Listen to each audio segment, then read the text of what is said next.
la Communauté économique des États de l'Afrique de l'Ouest, CEDEAO, a exigé des autorités ghanéennes qu'elles divulguent les informations en leur possession concernant le massacre de 2005 en Gambie, qui a coûté la vie à une soixantaine de migrants, dont 2 Togolais.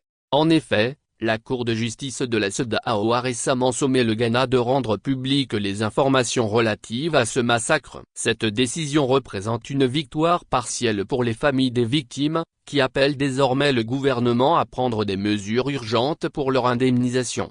Le 22 juillet 2005, 44 Ghanéens, 9 Nigérians, 2 Togolais, ainsi que des ressortissants de Côte d'Ivoire et du Sénégal, ont été arrêtés puis exécutés par les forces de sécurité gambiennes sous le régime de l'ancien dictateur Yahya Jammeh. Les victimes avaient accosté en Gambie après avoir quitté leur pays à bord d'un bateau en direction de l'Europe. Depuis cet événement tragique, les familles des victimes dénoncent le manque de transparence et l'indifférence du gouvernement ghanéen. Malgré la présence d'une équipe dépêchée sur place immédiatement après les faits, les enquêtes officielles ouvertes à la suite du massacre ont vu leurs conclusions garder le secret, et les familles réclament toujours des réponses, confrontées à de nombreux obstacles à l'époque.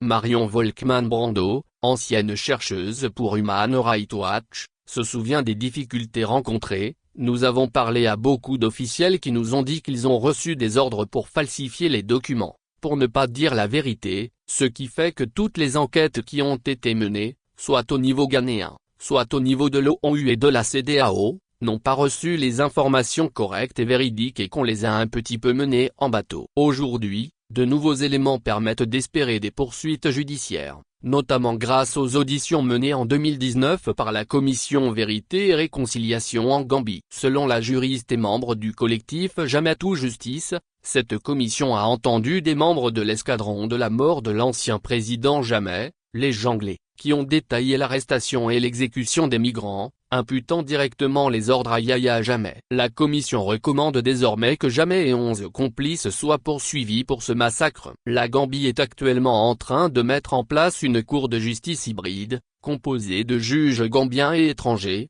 chargés de juger les crimes commis durant l'ère Jammeh.